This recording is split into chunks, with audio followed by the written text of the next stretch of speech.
Peter. I'm the operations manager at KeNHA Africa.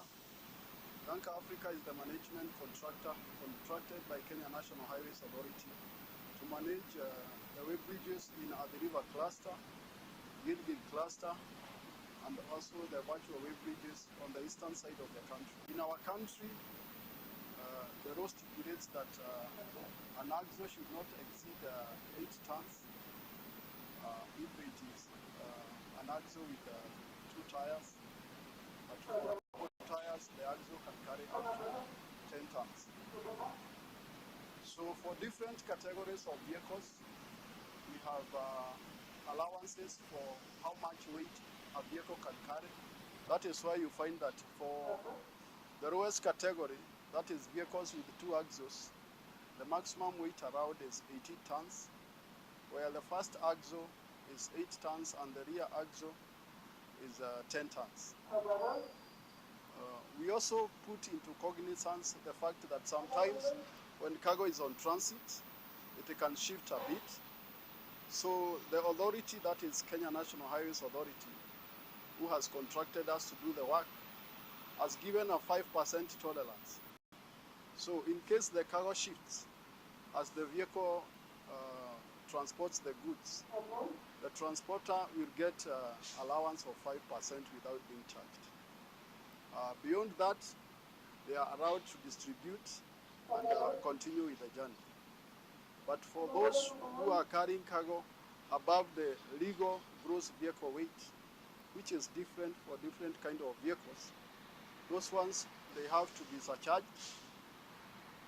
After paying the penalty, then they have to offload the excess weight using a relief vehicle and continue with the journey. It is our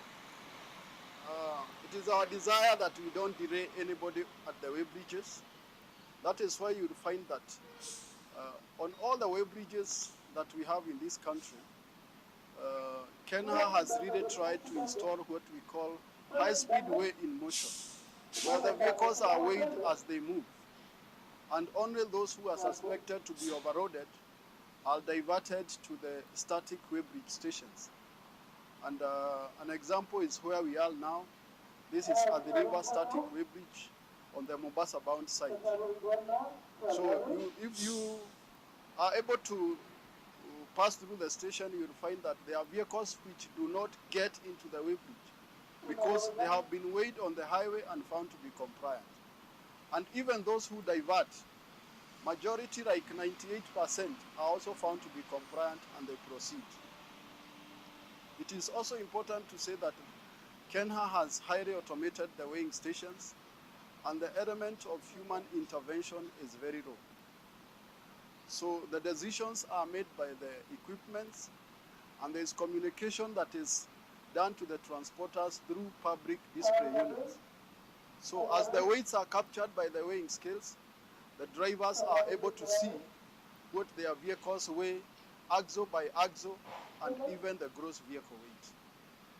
The purpose of this is to ensure that we are facilitating trade and we are not an impediment. Previously, we used to have scenarios where people could queue for long hours waiting to be weighed. But in the current scenario, as we can see, unless you are carrying excess weight, majority of people will not even spend more than 5 minutes in a weighbridge station. The weighing process itself takes a very short time, about 30 seconds on the higher side, to weigh a vehicle and the vehicle leaves the station. We want to request the road users, especially the trucks and the buses, to comply with the legal weight limits, because it's not the intention of KeNHA or government to charge anybody. Our desire is that everybody should comply so that our roads are safe and they last to the desired lifespan, and the transporters do their businesses without any delay. But definitely for those who choose not to comply with the law, I want to say that the law is very punitive. In our operations, we employ 2 categories of roads. We have the Traffic Act, Cap 403. We have the relevant sections in the Traffic Act which deal with overloading and even vehicles that carry cargo out of gauge.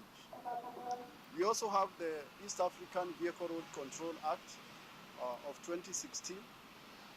This is a regional road which is applicable to the member states of the East African Community. So the application that is happening in Kenya is the same that will happen in Uganda, in South Sudan, and any other member states of the EAC. So we want to request that if you are shipping goods from Mombasa, either to Rwanda, to DRC, or to any other country, just know that you are required to comply with the EAC Act, and if you do so, you will not be stopped at any weighbridge. We are also cognizant of the presidential directive that trucks should be weighed at the point of entry and exit for those carrying goods on transit. So in that case, we are weighing either vehicles from Mombasa at Mariakani, or we are also weighing vehicles either at the entry weighbridge at Webuye or Busia. After that, they are weighed at the exit weighbridge or the last weighbridge. If you are found to be overloaded and you are carrying goods on transit or goods for export, you will be intercepted at the last weighbridge or at the weighbridge of exit. So if you comply at entry and you decide to add more weight during transit, when you are being weighed at the point of exit or at the weighbridge of exit, that is where you shall be charged.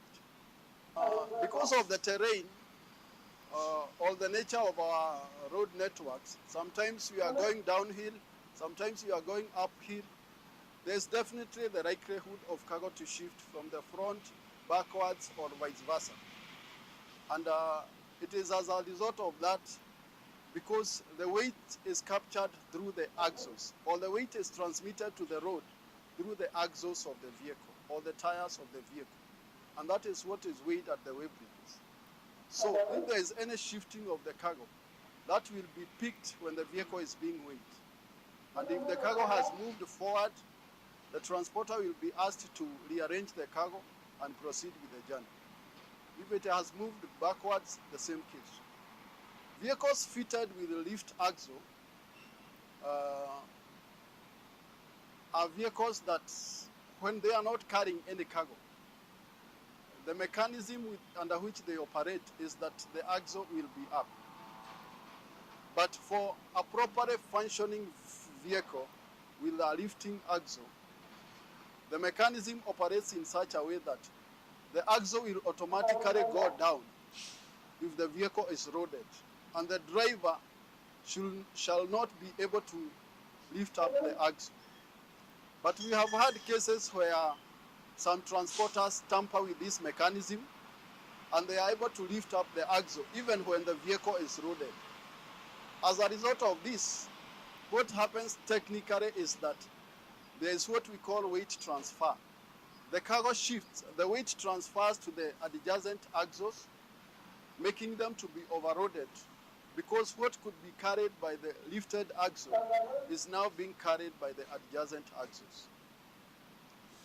We really discourage this, and actually, according to the EAC Act, this is an offense. And if you are intercepted at any weighbridge, driving with your axle up, when the truck is loaded, you shall be pulled aside and you shall be charged, because this is an offense. It is important to emphasize that lifting the axle causes the other axle to overload, because the weight that could have been carried by that axle is being carried now by the axles which are not lifted. Because of the investment that KeNHA has done in terms of high-speed way in motion, it is actually now possible for somebody to transit from the port of Mombasa to exit at either Maraba or Busia within 2 days. It used to take even 2 weeks, 3 weeks before, when people are only being weighed as the static weigh bridges.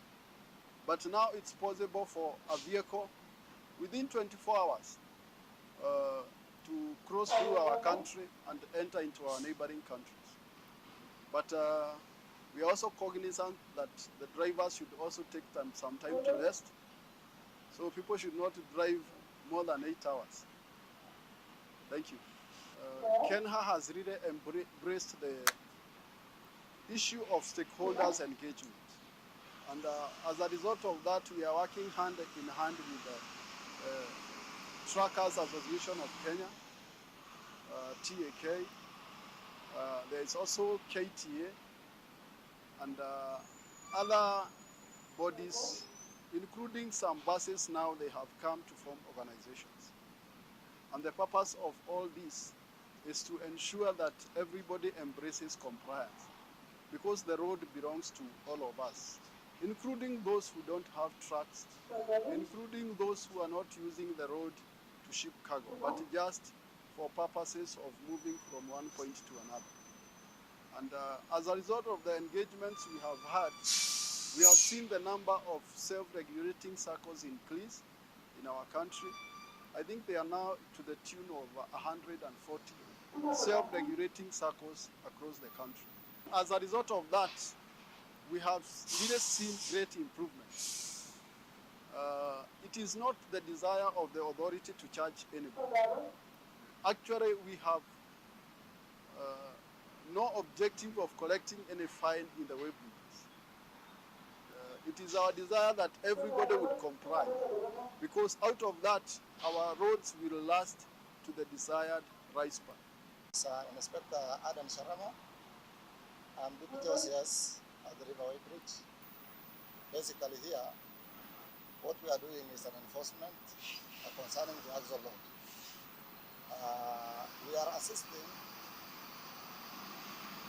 the KeNHA, who has mandated KeNHA, this weight bridge, to manage all affairs of the weight bridge. So here, what basically we are doing is purely prosecution of the motor vehicles or the motorists who have contravened the stipulated law within there, which is supposed to be enforced within the weight bridge. The one which we are normally taking to the law courts are those vehicles which are contravening the Traffic Act, especially the dimensions. There are issues to do with the dimension. Those vehicles which are carrying the wide load, they are hazard on the road. So we are normally applying the Traffic Act to prosecute those vehicles. Number two, there are those vehicles which are not bypassing. They are normally bypassing the way bridge. Instead of observing the road signs and those directives which are being given by the police officers, they are normally evading the way bridge. In such a scenario, we are normally prosecuting these vehicles through the law courts. The issues to do with the rogue motorists are there. But nowadays, due to sensitization, which are normally carried out by the agencies, they are trying to comply, most of them. The big problem is with the local transporters. But now they are coming to the law. They are now understanding that it is good that we manage, we observe the regulations which are being laid down. So it is not as earlier before. Most of the motorists are nowadays, they are trying to comply with the law.